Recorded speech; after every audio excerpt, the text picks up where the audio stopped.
प्रसंग है एक मायने भवाटवी को वर्णन है। रघुगण का संदेह की निवृत्ति को वर्णन है। सुखदेव जी कहे, राजा परीक्षित, जड़ भरत जी ने कहा कि हे राजा, इस भवाटवी में फंसकर लोग मोक्ष मार्ग को भूल जाते हैं। तब राजा ने कहा, हे महाराज, भवाटवी किसे कहते हैं, समझा करके बताइए। सुखदेव जी कहे, हे राजा, भवाटवी का अर्थ सुनो। भव यानी संसार, अटवी यानी जंगल। संसार रूपी जंगल का नाम ही भवाटवी है। इसका विवेचन इस प्रकार से है, सावधान होकर के सुनो। इस जीव को व्यापारी की संज्ञा दी गई है, कारण माया ने इस जीव को प्रवृत्ति मार्ग में डाल दिया है। इसलिए इसकी दृष्टि सात्विक, राजस, तामस भेद से 3 तरह के कार्यों में जाती रहती है। उसी से यह जीव इस भवाटवी में घूमता फिरता है। ये राजा, इस अटवी में एक नायक है, उसके साथ 50 लुटेरे हैं, जिनमें 6 डाकू प्रधान है। इनके साथ वणिज समाज का एक नायक भी दुष्ट है। वे तथा अनेक हिंसक जंतु जो इसमें रहते हैं, वे इसे रात दिन कोसते रहते हैं। इसमें अनेक लताएं हैं। अनेक लताओं से युक्त धूलीकण वाले झंझावात से यह अटवी व्याप्त है। इसमें भयंकर पहाड़, नदी, नदे, झरने, कंकड़, पत्थरों से युक्त अनेक स्थान हैं। इनके मोह में फंसा हुआ जीव और अधिक मोह में फंस जाता है और अपना पुरुषार्थ खो देता है, जैसे तूने खो दिया। तुम भी इस भवाटवी में ही भटकता है। अतः इसे निकलने का उपाय सोचो, ताकि तुम्हारा कल्याण हो जाए। तब राजा ने कहा, इस भवाटवी से निकलने का मार्ग आप ही बताइए। तब जड़ भरत ने कहा, अच्छा मैं बतलाता हूँ, तुम सावधान होकर के सुनो। प्रजा को दंड न दे करे, उसके मित्र बनो। विश्वासनाओं से हटकर प्रभु चरणों की सेवा करो। ज्ञान रूपी खड़ग से माया रूपी अज्ञान के बंधन को काटकर संसार से पार हो जाओ। यह सुनकर राजा रघुगण ने कहा, इस संसार में सबसे बढ़कर मनुष्य जन्म है, क्योंकि इसमें ही भगवान का भजन हो सकता है। आपके सत्संग से मेरा सारा पाप, ताप, पुत्रक, मूल अज्ञान दूर हो गया है। मैं चराचर को नमस्कार करता हूँ। तुलसीदास जी भी रामायण में बताई है, आकर 4,84,000 जाति जीव जल थल नभवासी। श्री राम मैं सब जग जानी, हर करहूं प्रणाम जोरी जुग पानी। हे ब्रह्मन, मैं आपके 2 घड़ी के सत्संग से निहाल हो गया हूँ।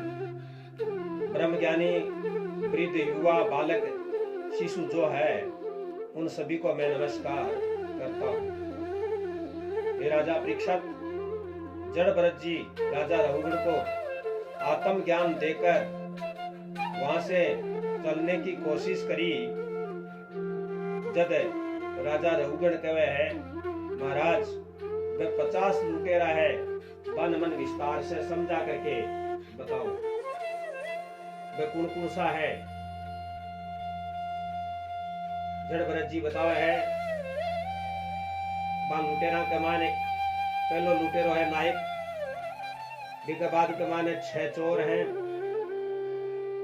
और तीसरा लूटना, चौथा सियार, 5वां संगन, 6वां गंधर्व, 7वां धूल, 8 दिशा, 9 झीलियां, 10 उल्लू, 11 नदियां, 12वां दुख, 13वां गमन, 14 अविन, 15वां यक्षलोक, 16वां प्राण, 17वां दूसरों से लेना, 18वां दावानल, 19वां गंधर्वपुर में, 20वां कंकर, 21वां पर्वत पर चढ़ना, 22वां अग्नि, 23वां सर्प, 24वां इशक, 25 काटना, 26वां अंध होकर, 27 अंधकूप में 28वां मक्खियां, 29वां काटना, 30वां जहां से चलना,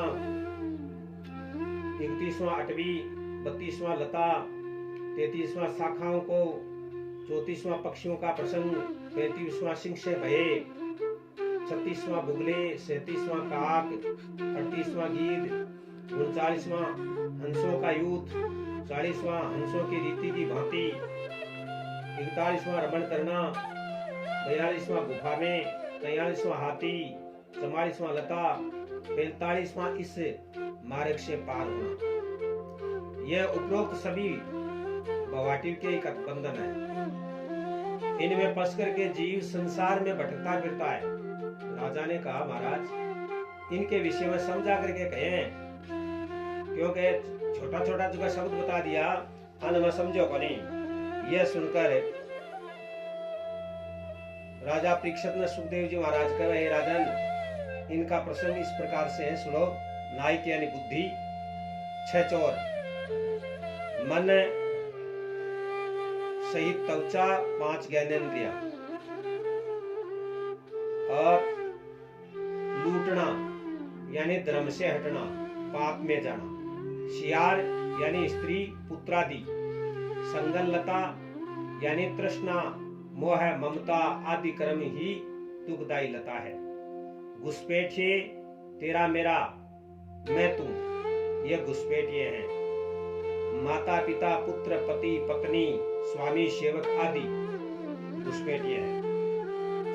गंधर्व नगर यानी मानव शरीर, धूल यानी स्त्री, बॉर्डर यानी सीमा सोना, जिसके लिए अपने पराये का भी ध्यान नहीं रहता तथा आपस में झगड़ा करते हैं। विषय ज्ञान अज्ञान में भटकना, धूली रजोगुण से युक्त कर्म, दिशा स्त्री माया, मर्म में फंस करके साक्षी भूत देवता, झिलियां परोक्ष में प्रिय वक्ता, उल्लू सामने प्रिय वक्ता, नदी ममता तृष्णा दुष्टों की संगति, दुख है यानी वासना, गमन यानी परलोकवास, मृत्यु पाखंडवाद के कर्म में जाना ही गमन है, अग्नि यानी गृहस्थाश्रम में शोक चिंता आदि, इनसे व्यक्ति जलता है, यक्ष लोग, राजवर्ग, प्राण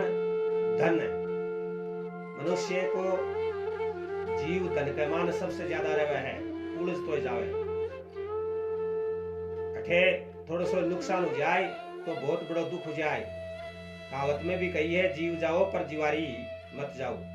दूसरों से लेना यानी पुत्र पोत्रादि की इच्छा करना, दावानल अधर्म मुक्त धर, और गंधर्वपुर में यानी मानव शरीर में कंकर पत्थर सत्कर्मों में बाधा पड़ना, पर्वत पर चढ़ना यानी बड़ी बड़ी इच्छाएं करना, अग्नि यानी जठराग्नि, ग्रह क्लेश, शरप यानी निंदा कटु वचन, और ईशक दुर्जनों की संगति, काटना यानी दुख देना, अंधा होकर यानी ज्ञान रहित होकर, अंधकूप में यानी तृष्णा मोह में रहना, मक्खियां पुत्र पुत्र, दोहित्री आदि, काटना यानी संतान की मृत्यु, जहां से चलना यानी दिव्य लोक से आना, अटवी यानी संसार, लता यानी स्त्री, शाखा यानी शरीर के अवयव अंगुलियां, अधिक परिवार के जन, पक्षियों का प्रसंग यानी परिवार कुटुंबी जन, सिंह से भये यानी मृत्यु से भये, बुगले यानी ढोंगी लोग, काक यानी जीवों की संगति, अनेक प्रकार का जीवों की संगति हो जाए, इको नाम काक।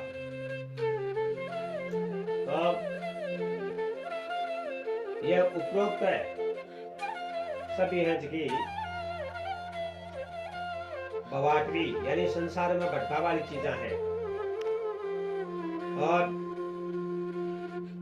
गीध यानी दुष्टों का साथ, हंस यानी श्रेष्ठ ब्राह्मणों का साथ, भ्रांति यानी प्रयासित पूर्वक किए गए जो संस्कार हैं उनका अच्छा न लगना, बानरों का सा भ्रष्टाचार करने वाले मनुष्यों का संग, या बुरे कार्यों के प्रति गला नहीं होना, या अच्छे कार्यों से विमुख होना, सदाचार से भ्रष्ट होना यानी दूसरे धर्म को अपनाना, शव धर्मो निधनम श्रेय पर धर्मो भयावह है, रमण करना यानी गृहस्थाश्रम में रहकर भोग भोगना, परस्पर यानी स्त्री पुरुष, गुफा यानी भयंकर रोग, ज्ञान शून्यता, हाथी से छूटना यानी मृत्यु से बचना, लता तोड़ना यानी मोह पास तोड़ना, इस मार्ग से पार होना यानी प्रवृत्ति मार्ग से पार होना, कर्म कांड के पत्रों को छोड़कर भगवान का भजन करना ही मार्ग पार करना है।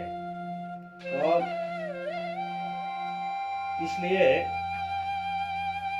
संसार में अगर रह करके फिर इस माया के अंदर मत भ्रमो और भगवान का नाम मत भूलो।